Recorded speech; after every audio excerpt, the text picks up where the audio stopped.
Okay, so another impediment is prajalpa. There's jalpa. There's three kinds of uh, ways of speaking or transmitting knowledge or dialogue, and prajalpa. Jalpa is one of them. I forget what the names are, but other types are speaking in order just to win an argument, or that's one type of speaking. Another one, and I'd have to do a little bit of research. And there's another one which is like just arguing all the time. Then there's jalpa, which is speaking, and prajalpa means unnecessarily speaking, like that. And the other one is shabda brahma. Shabda brahma, a transcendental sound, speaking according to Shastra.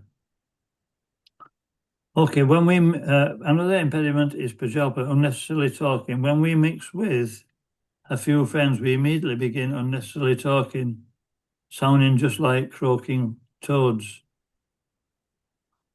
If we must talk, we should talk about the Krishna conscious movement. Those outside of Krishna consciousness movement are interested in reading heaps of newspapers and magazines and novels, solving crossword puzzles and doing many other nonsensical things.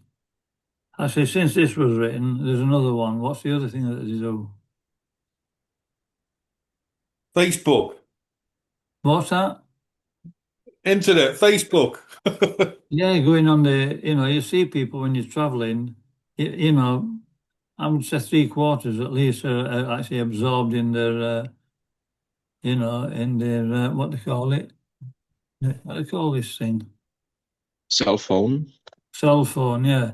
And, Social and media. sometimes I look over people's shoulder, see what they're doing. And, they're sort of doing the most stupid things on those phones. Like, trying to get a ball into a hole. They've got six holes and they've got to get six balls in the hole without losing. And, then there's another one where they're changing squares. Has anybody seen that one? Put that square up there. You've got to get a row of same colours and things like that. And he says, they're just wasting their life. And that's what it is. These things are actually the worst thing that were invented. Has everybody got the page now? Sorry? Has everybody got the page we're on now? Yes, I don't know how others. So Jai Krishna can read. He was the first song.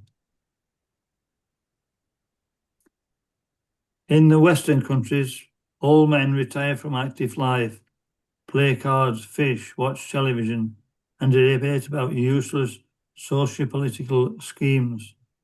All these and other frivolous activities are included in the Prajalpa category. Is everybody with us? Yeah. Intelligent persons interested in Krishna consciousness should never take part in such activities. Is anybody found where we are? Yes, Maharaj. Okay, Yes, so Maharaj. maybe Yeah. Kushbu can start to read then, and then everybody else can find it as she's reading through. Hare When we get to Krishna. the end, so there's only a few, then we'll come to Jnana Sangha, so we'll just finish this. I might as well finish it off, actually. Intelligence interested in Krishna consciousness should never take part in such. So then it goes on to Jnana Sangha, or associating with other people. So let's see what I've written down about Jalpa.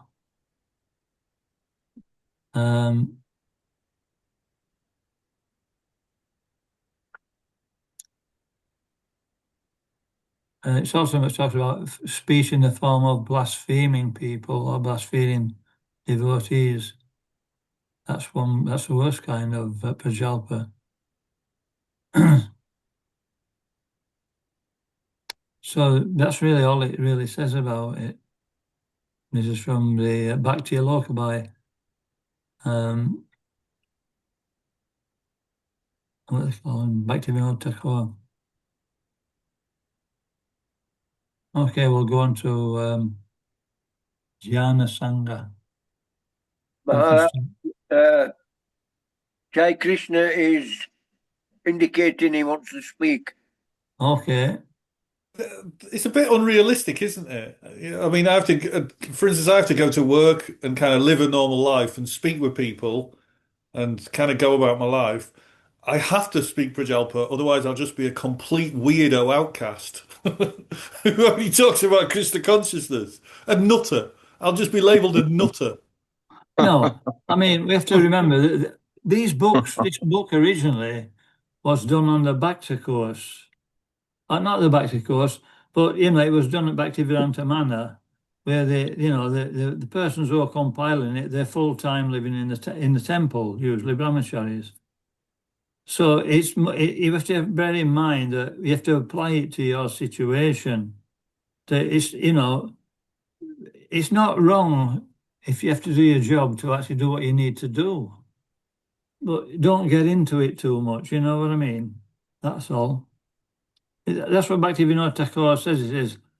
He was talking about association, that, association with is not really so effective if you're not actually absorbed in it or you're detached from it. You do what you need to do. You know what I mean?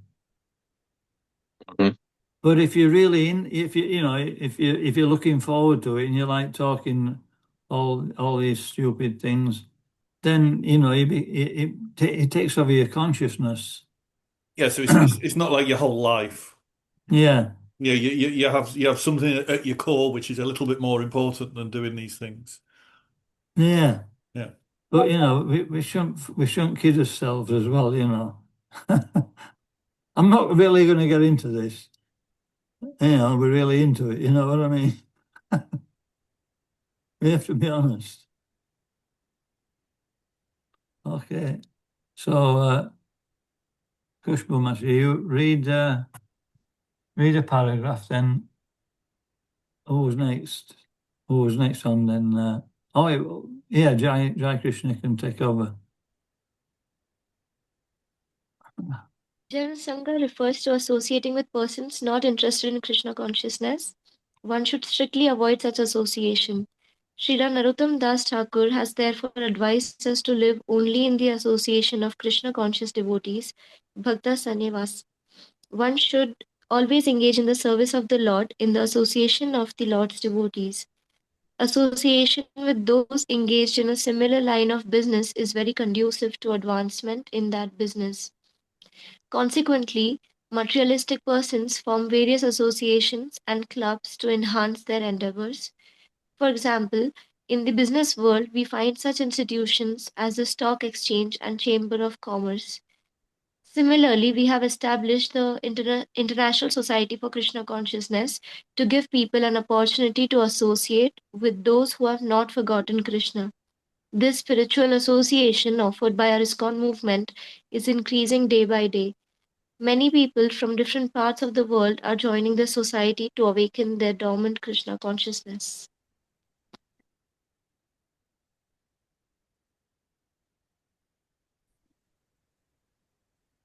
Okay. Any questions or comments?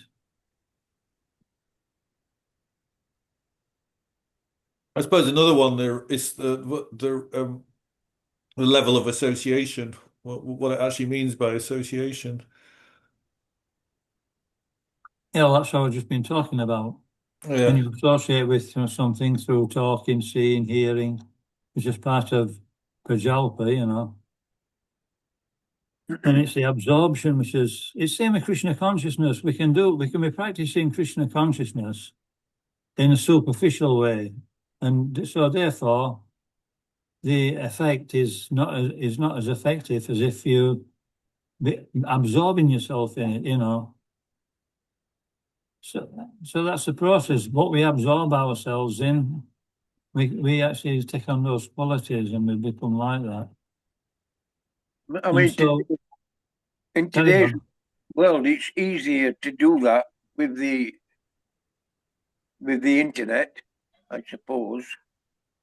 But in real life, Well, if the only people I could talk to were Krishna conscious people, I would find myself not talking very much because I'm isolated in Barnsley and I've got nobody else to talk to.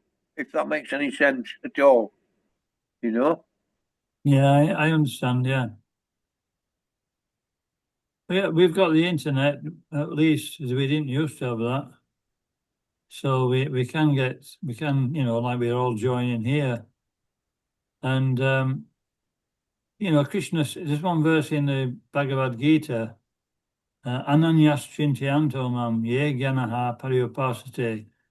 I think it's in chapter 9:22, and it says, "To those who are dedicated to serving me with love, then I carry what they like and I preserve what they have."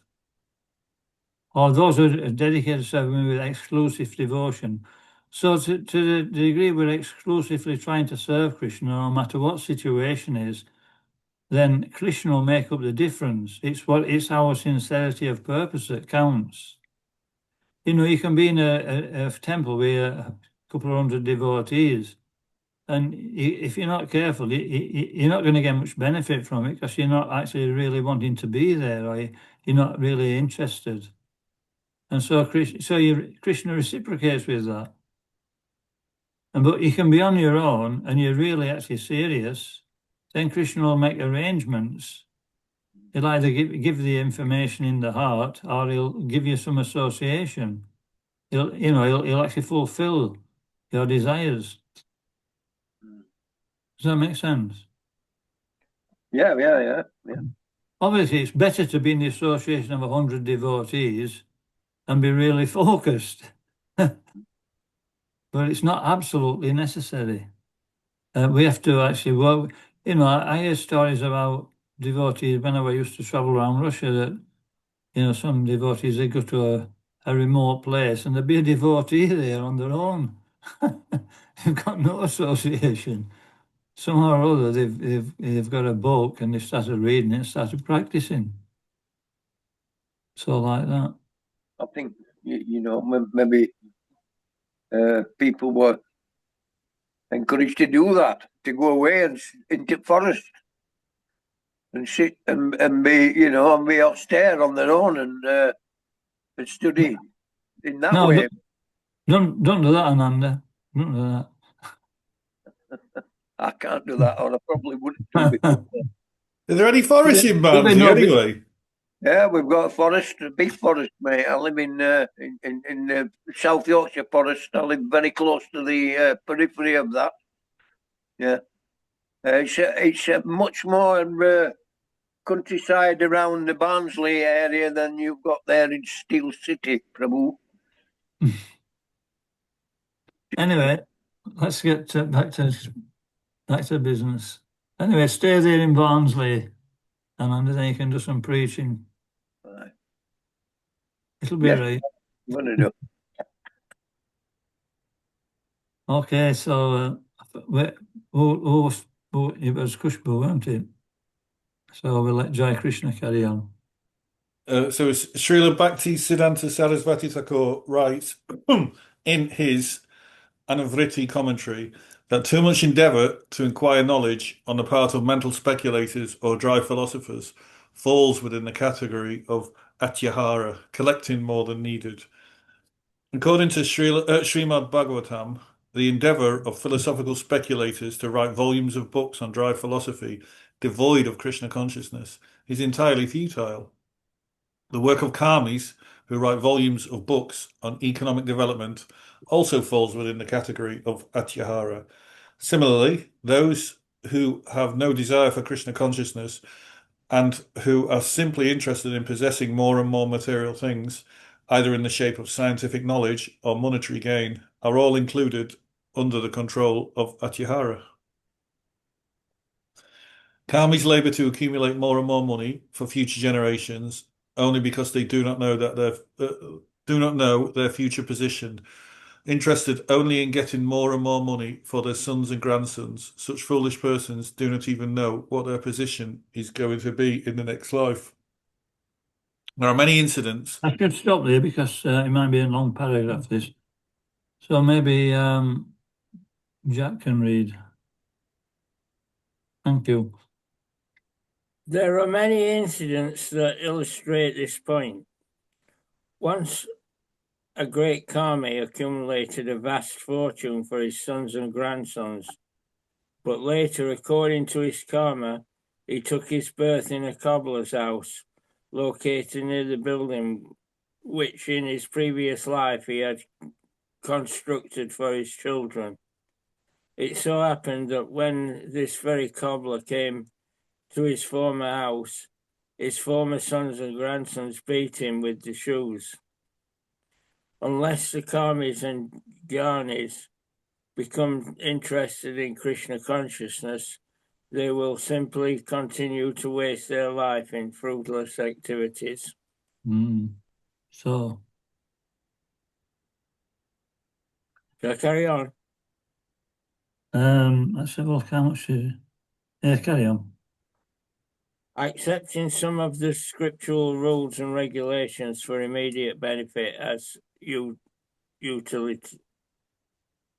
utilitarians advocate is called niyama agraha, and neglecting the rules and regulations of the shastras, which are meant for spiritual development, is called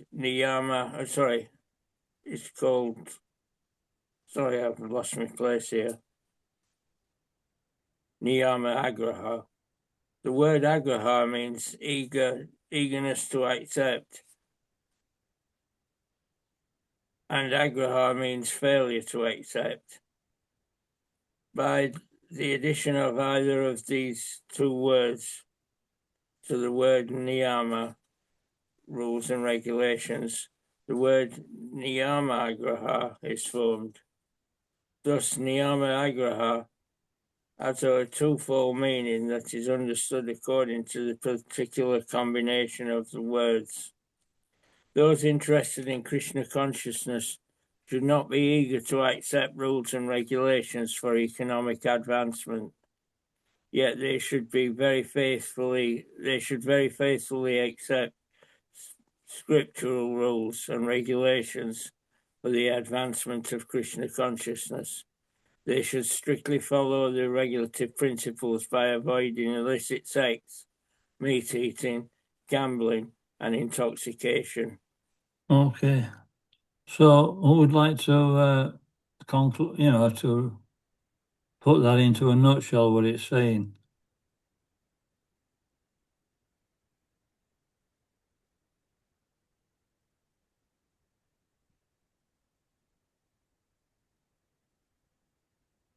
Jai Krishna Prabhu.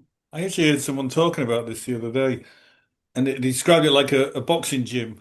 So if you go to a boxing gym, they'll say, "Oh, it's good if you don't do this, good if you don't do this, good if you don't do this."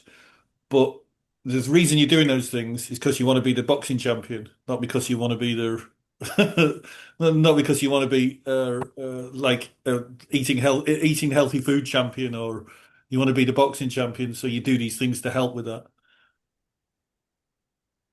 Yeah, I mean, it's a little bit confusing because usually how they explain Niyam Agraha, one Niyam Agraha is accepting the rules and regulations in a mechanical way. That's the only, in other words, we're doing it in a rote fashion. And then the other one, Niyam Agraha, is rejecting the rules and regulations. So I'm trying to compute how this works in with this paragraph, and I've given up because it's not easy to.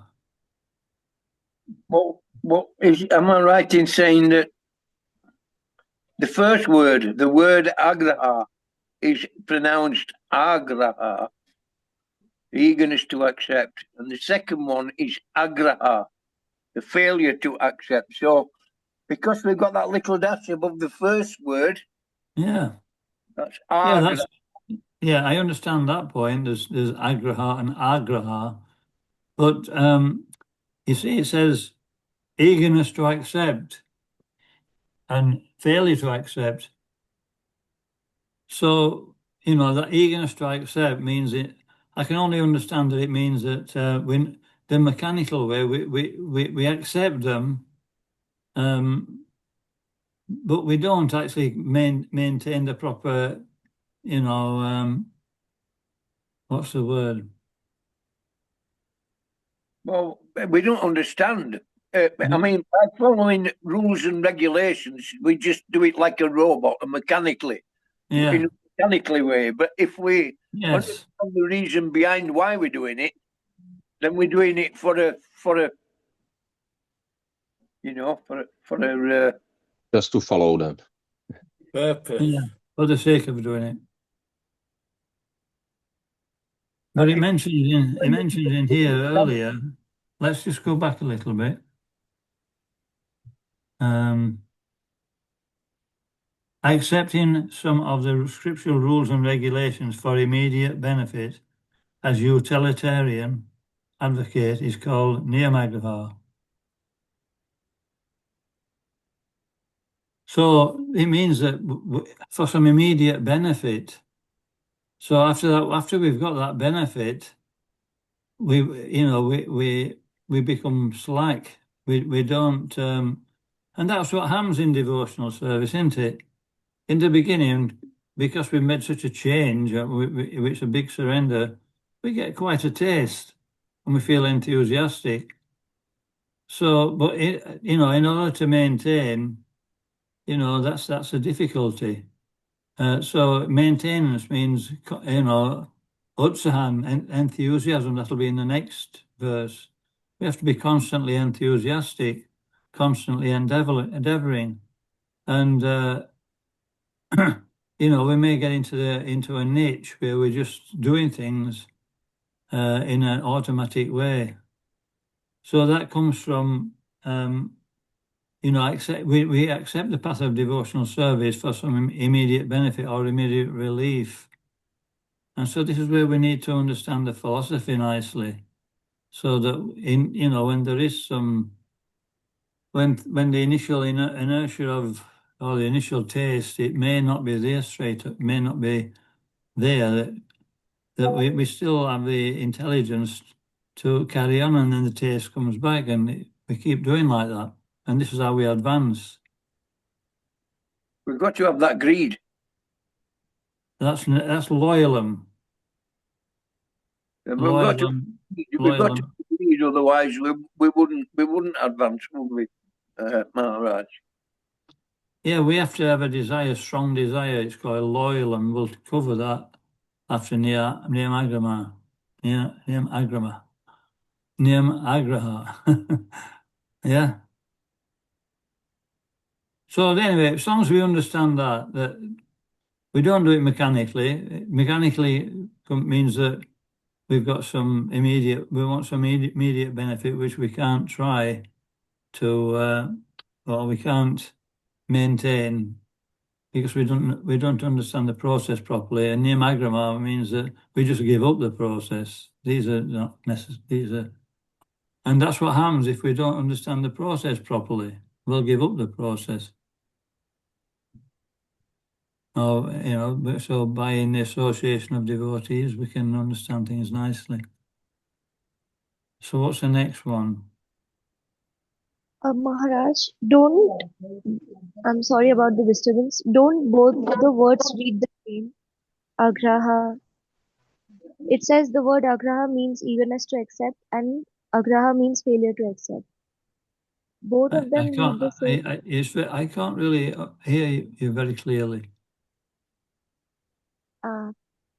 Okay, I'll just put it down. Here, don't both the words, they read the same. I mean, it's the same spelling. Agraha means eagerness to accept and agraha means failure to accept. So, what is the difference? Both of them spell... There's agraha with a short a, agraha, and there's agraha, and agraha. It's split into two, this word. Well, agraha is not to. Agraha is not to. In any word that's preceded, this is the way I understand it, Maharaj. Any word that's preceded with the A, with the little thing over the top, that's the positive. Diacritics. That's the positive, and any word preceded with an A without that is the negative. So so that is No, the difference. Sorry. Thing is that both of them read the same here, at least in my book. So I was just confused. What do you mean they read the same? It splits it up in the purport, doesn't it? It says AGRAHA and AGRAHA. Yes. It's The the A, same with There's a little with the accent. line on. There's the little accent makes all the difference. The little line makes all the difference. So that is the lack of, like for instance, vidya and avidya. So Yeah. that little line changes it from a positive to a negative, if you like. or Yeah, vice versa. that's not exactly the same, but yeah, the effect is, according to what it's saying in the purport, the long A, niyama agraha, that means neglecting the rules and regulations or giving them up. And so that won't work. We have to follow the rules. And the short A, niyam agraha, means that, we're enthusiastic to follow them for some goal. And then we become loose in following them. Yeah. You've explained that, but you've got it the wrong way around, Maharaj. The word agraha means to accept. It doesn't say that in my book. It includes both categories, is mentioned here, and that it's twofold meaning, basically. So both categories. Anyway, the thing is, I'll let you work that one out. Whether it's a dash over one or a no dash, there's only two things that we've got to remember. And that is that, we shouldn't follow the rules and regulations. We're trying to achieve an immediate goal because we have to adjust to the long-term goal, and then we can become enthusiastic all the time. And the other one is rejecting the rules and regulations. That means being loose and not following properly. So one is following, but, we're not following with attention. We're doing it in an automatic fashion. And the other one is just rejecting it, not following. Little by little, we don't follow anything. And so that's the difference that is practically applicable to devotional service. No.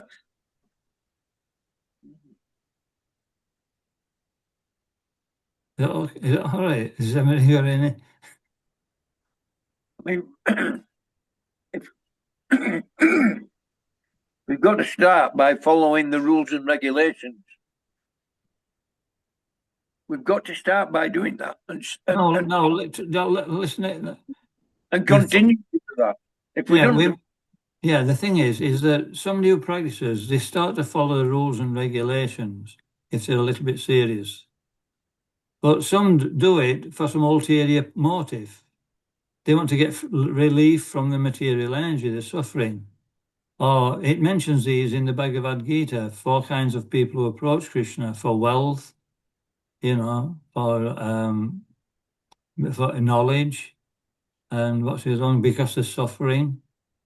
And so unless we go beyond that, then, when we've got what we want, we'll be, if we carry on with the process, we'll just do it automatically. I've got what I want now, but I'll go to the temple and but we're not really there. We're not following it with attention.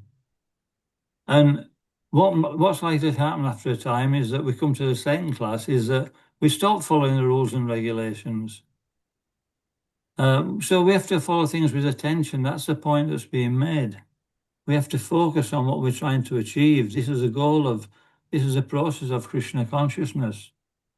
The consciousness has to become absorbed in what we're doing, in the service we're doing for Krishna.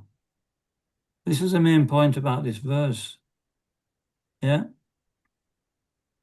Actually, it brings to mind a lot of the kind of advertising I see kind of promoting Krishna consciousness. It does this. It basically sells Krishna consciousness as a means to be happy, to have better relationships, to do all these type of things. This will fit into this category, won't it? But basically, what people selling Krishna consciousness as a means for some sort of material benefit. In the beginning, Mhm. I suppose yeah, that could be confusing in the long term, though. yeah, we're supposed to use everything in Krishna's service, but it's the consciousness that we do it that matters. You know, we may be doing something and saying that, well, Krishna consciousness means that we can dovetail everything with Krishna, but we're attached like anything to doing the material thing. So that has to be slackened by the process of devotional service until we lose a taste for material things and we get a taste for a spiritual life, and then automatically we'll lose it. We won't be attracted. So in Bhagavad Gita, it says that we follow the rules and regulations to make advancement, but one shouldn't become attached to the rules and regulations.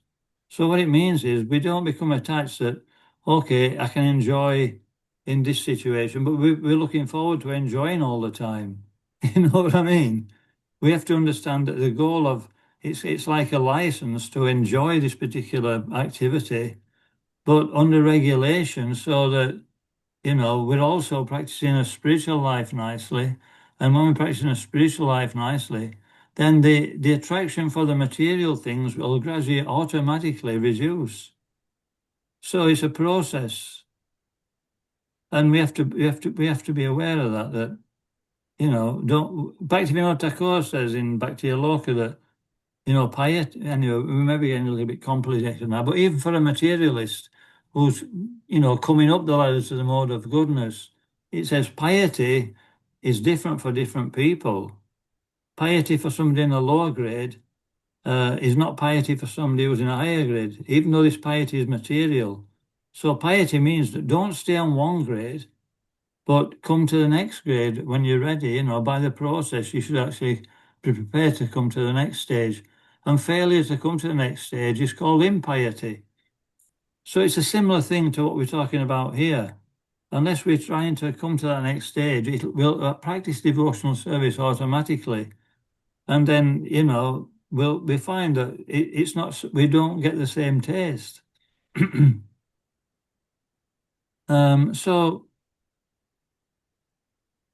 If the main thing is to chant 16 rounds and follow the four regulative principles, and if we do that regularly, then this lower taste will gradually diminish. We just have to be careful that we don't keep absorbing elephant bath. We don't actually chant 16 rounds for four regulative principles and absorb ourselves into material energy. Because it's like an elephant, it takes a bath and then it's spotless skin, and it's shrunk full of dust and blows it all over itself. So Prabhupada talks about that in the first verse.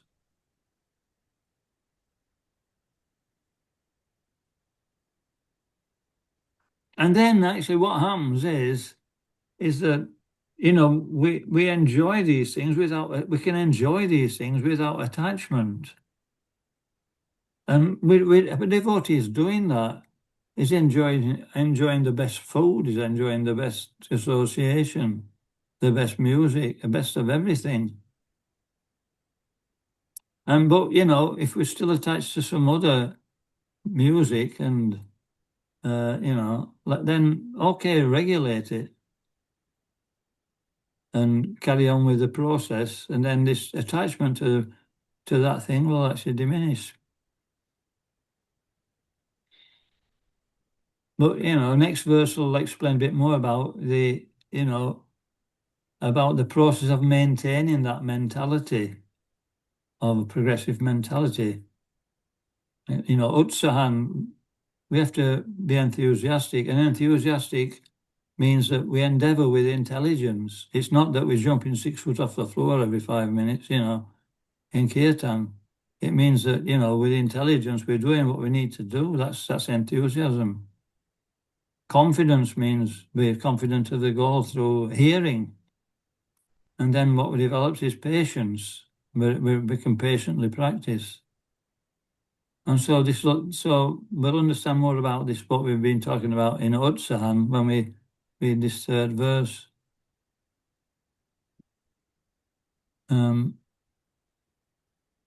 Okay, we can carry on anyway. I think Don and Sita are just listening this week. So maybe Mayapur, do you want to read?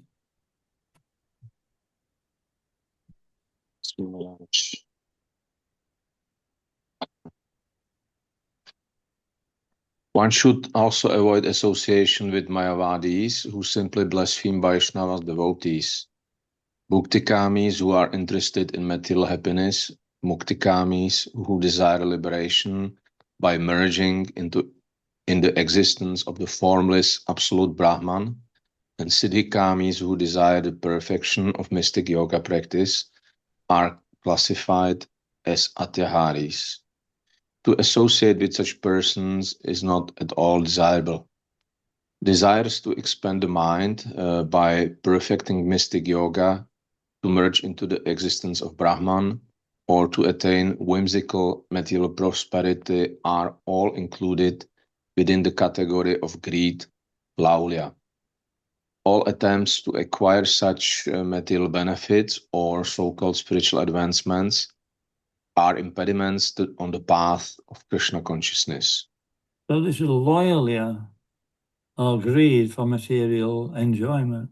This is actually what causes this atyahara.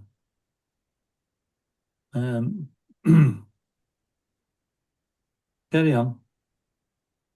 Modern warfare waged between capitalists and communists is due to their avoiding the advice of Srila Rupa Goswami regarding atyahara.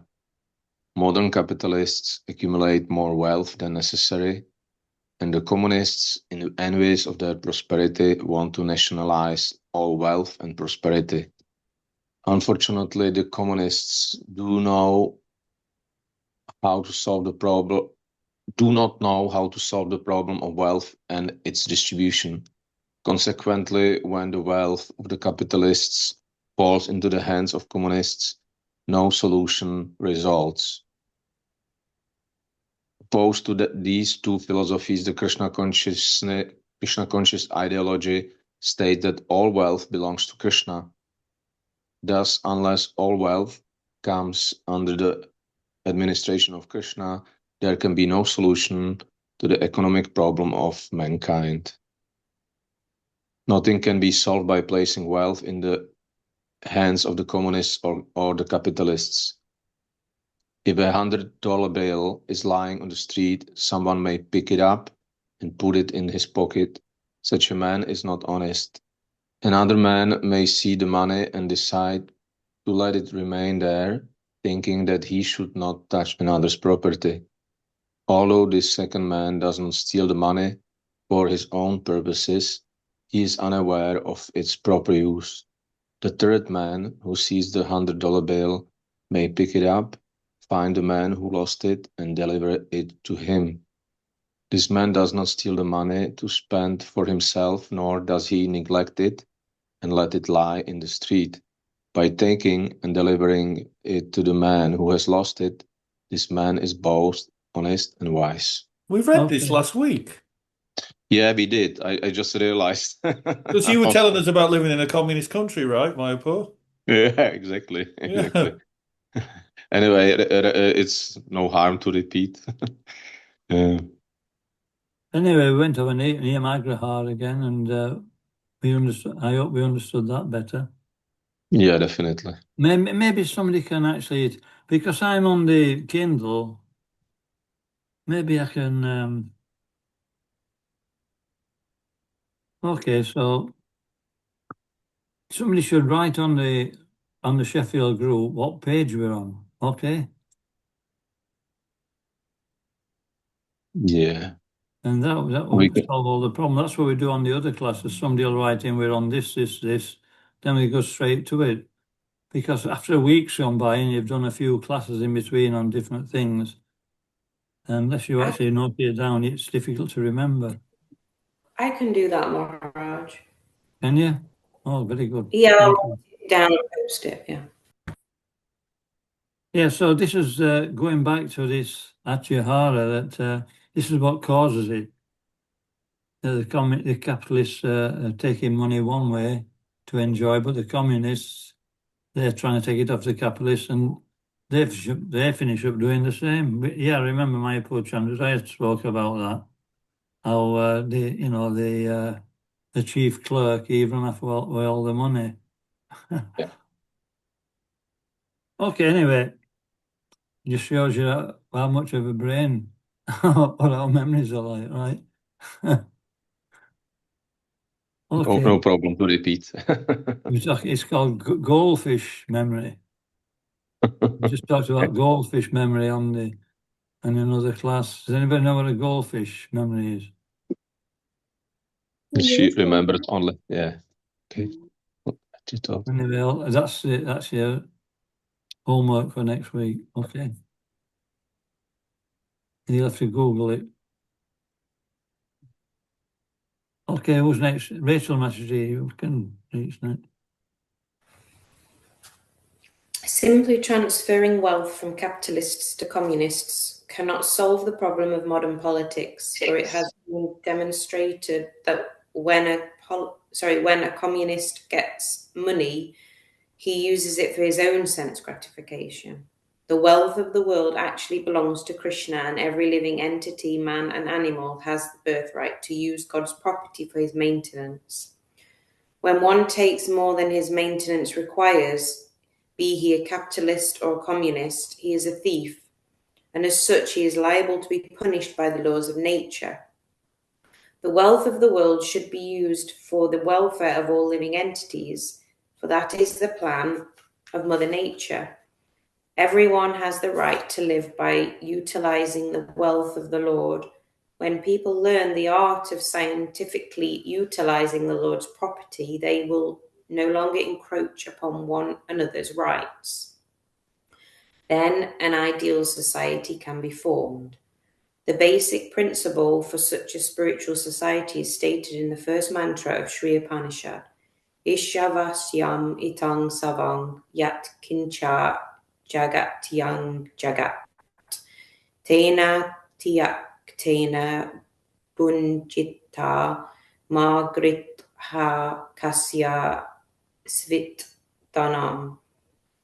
Everything animate or inanimate that is within the universe is controlled and owned by the Lord. One should therefore accept only those things necessary for himself, which are set aside as his quota, and should not accept other things, knowing well to whom they belong. Krishna-conscious devotees know very well that this material world is designed by the complete arrangement of the Lord to fulfill all the necessities of life for all living beings, without their having to encroach upon the life or rights of one another.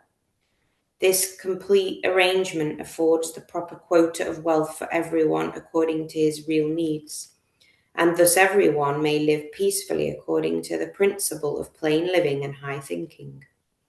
Unfortunately, materialists who have neither faith in the plan of God nor any aspiration for higher spiritual development misuse their God-given intelligence only to augment their material possessions. They devise many systems such as capitalism and materialistic communism to advance their material position. They are not interested in the laws of God or in a higher goal, always anxious to fulfill their unlimited desires for sense gratification. They are conspicuous by their ability to exploit their fellow living beings. Okay, Mashi, thank you. So maybe who's not read? Oh, Ananda Mohan, probably you're not read. When human society gives up these elementary faults, enumerated by Srila Rupa Goswami, all enmity will cease between men and animals, capitalists and communists, and so forth. In addition, all problems of economic or political maladjustment and instability will be solved. This pure consciousness is awakened by the proper spiritual education and practice offered scientifically by the Krishna consciousness movement. This Krishna consciousness movement offers a spiritual community that can bring about a peaceful condition in the world. Every intelligent man should purify his consciousness and rid himself of the above-mentioned 6 hindrances to devotional service by taking wholehearted shelter of this Krishna conscious movement. Okay. Any questions or comments?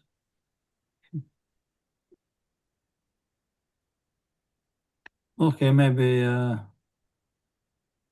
Tisha Masiri, you can start with text 3. And so this one, Utsahan, this is the things which are favourable for practicing devotional service. Those are the previous 6 in the last verse, unfavourable activities. Just to recap, there's Atyahara, collecting more than necessary, eating more than necessary. Prayasas, over-endeavouring for those things. Prajalpa, that means, using our tongue in the wrong way or using the material world, just speculating instead of dealing with the truth. Niyamagraha, I'll not go over that one again, but Niyamagraha. Jnana Sangha, that means association with people who are not interested in Krishna consciousness, but we should associate with those who are.